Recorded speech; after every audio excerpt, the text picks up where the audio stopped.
कार्यालयीय प्रयुक्तियां। प्रयोजन मूलक हिंदी के अंदर कार्यालय प्रयुक्ति। कार्यालय में प्रयुक्त हिंदी को कार्यालयीय प्रयुक्ति कहा जाता है। कार्यालयीय हिंदी वह हिंदी है जिसका प्रयोग सरकारी, अर्ध सरकारी और गैर सरकारी कार्यालयों में किया जाता है। प्रशासनिक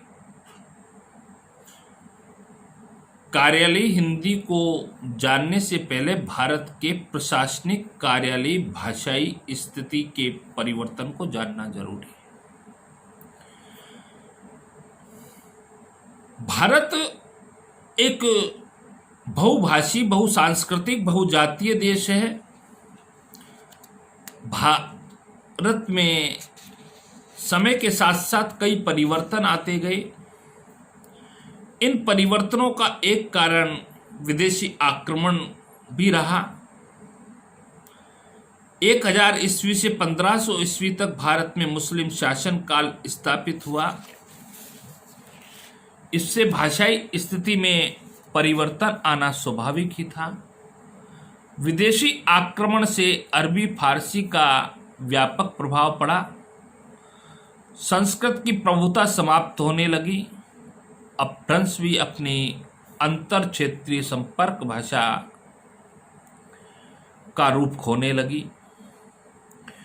इससे अन्य भारतीय भाषाओं का विकास होने लगा और क्षेत्रीय तथा अंतर क्षेत्रीय भाषा के रूप में पनपने लगी। जब ब्रिटिश कंपनी अधिकारियों ने भारत की राजनीति और प्रशासन में हस्तक्षेप किया, तब उनके सामने अनेक मूलभूत प्रश्न आए, जिनमें से एक महत्वपूर्ण प्रश्न था प्रशासन में प्रयोग होने वाली भाषा का। कंपनी के अधिकारी यह भली भांति जानते थे कि भाषा का प्रश्न किसी भी प्रशासन की सफलता या असफलता के लिए एक महत्वपूर्ण प्रश्न बनता है, फिर एक ऐसे देश में जहां पहले से ही एक समृद्ध भाषा राजभाषा के रूप में व्यवहृत हो रही हो,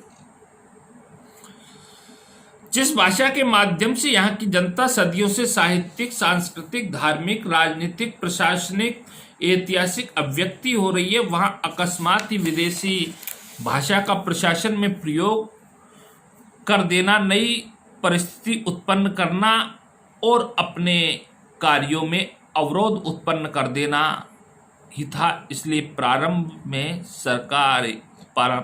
में कंपनी सरकार ने राजनीतिक, प्रशासनिक, सामाजिक, धार्मिक तथा ऐतिहासिक स्वार्थों की पूर्ति के लिए अपनी राजभाषा संबंधी नीति को यथावत रखा, जिसके परिणाम स्वरूप वे तत्कालीन देशी प्रशासकों, प्रजा, व्यापारी, किसान, मजदूर आदि के संपर्क में आए।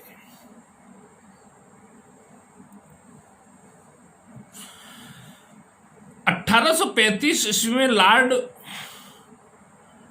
विलियम बेंटिंक के काल में लॉर्ड मैकाले ने अंग्रेजों को भारत की शासन व्यवस्था की भाषा के रूप में लाने के लिए विधेयक पारित कराया।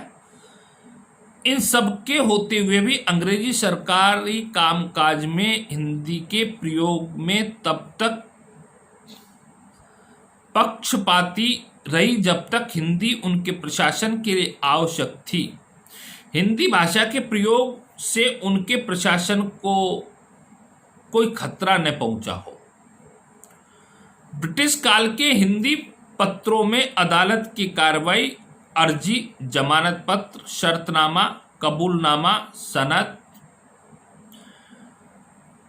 परवाना, इकरारनामा, अजहार, वलीयुज, अर्ज, दस्तक, कोलनामा, अहदनामा, मुख्तारनामा, नोट, राजीनामा, पेमाइश, नक्शा, फैसला, यादी, फेरिस्त, कैफियत, खसरा, नकल, करारनामा, दरखास्त, खरीदी, हिसाब, देहात, फरद तथा डेमो ऑफिशियल उल्लेखनीय है।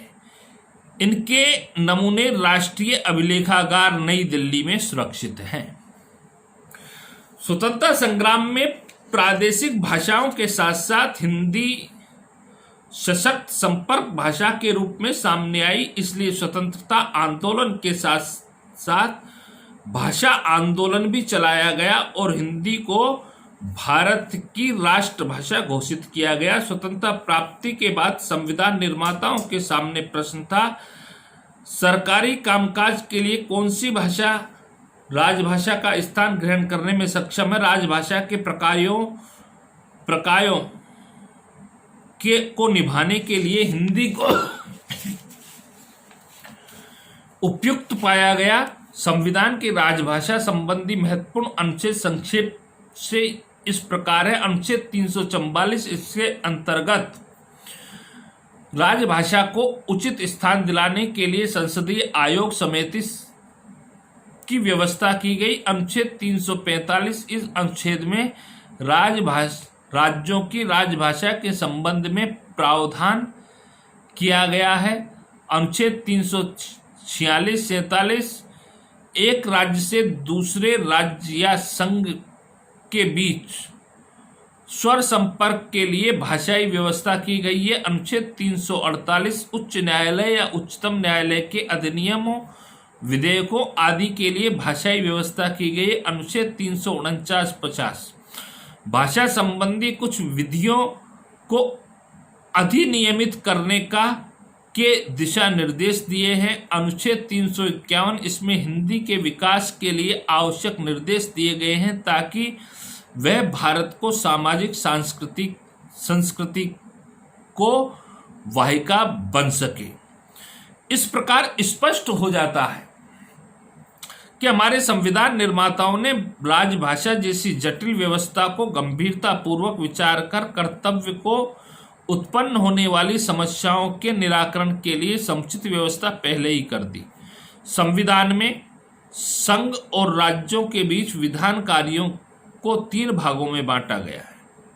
जिन विषयों में कानून बनाने का अधिकार केवल संघीय संसद को है, वे सूची सेंट्रल लिस्ट में है। जिन विषयों के संबंध में कानून बनाने का अधिकार केवल राज्यों के विधानमंडलों को, वह सूची स्टेट लिस्ट में है। इस प्रकार जिन विषयों के संबंध में कानून बनाने का अधिकार संसद और राज्यों के विधानमंडलों को है, उनका विवरण सूची करेंट लिस्ट में है। प्रशासनिक ढांचे की दृष्टि से देश में प्रशासनिक, सरकारी, अर्ध सरकारी, गैर सरकारी, सरकारी उपक्रम आदि संगठनों के विभिन्न विषयों से संबंधित कारोबार चलाने के लिए प्रशासन को अलग अलग मंत्रालयों, विभागों आदि में विभाजित किया गया है।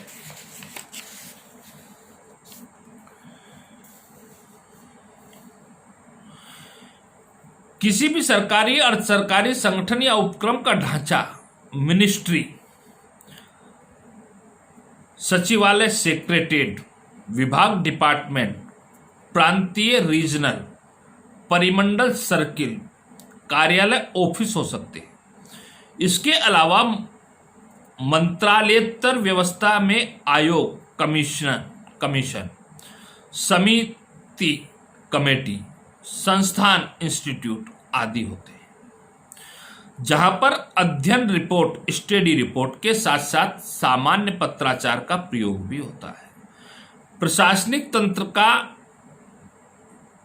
स्वरूप ही प्रशासनिक प्रणाली में प्रयुक्त साहित्य अर्थात पत्राचार की रूपरेखा और उसकी भाषा का रूप आदि निर्धारित करता है। कार्यालय का अधिकतर कार्यों का निपटान पत्र व्यवहार या टिप्पणी लेखन का माध्यम होता है। कार्यालय के बाद भेजे जाते हैं। कार्यालय हिंदी और आम बोलचाल की हिंदी में काफ़ी अंतर होता है। प्रशासनिक पत्राचार, कार्यालय पत्राचार, सरकारी पत्राचार, इन तीनों शब्दों में एक ही स्थिति का निर्देश होता है। इन तीनों का समानार्थक माना जा सकता है। देश के किसी भी प्रशासनिक संगठन के लिए पत्र है, परिपत्र है, कार्यालय ज्ञापन है, अर्ध सरकारी पत्र है, अप्रशासनिक ज्ञापन है, नोट है, पृष्ठांकन है, अधिसूचना है, संकल्प है, प्रेस है, विज्ञप्ति है, तार है, सर्विग्राम है, कार्यालय आदेश है, पावती है, अंतरिम है।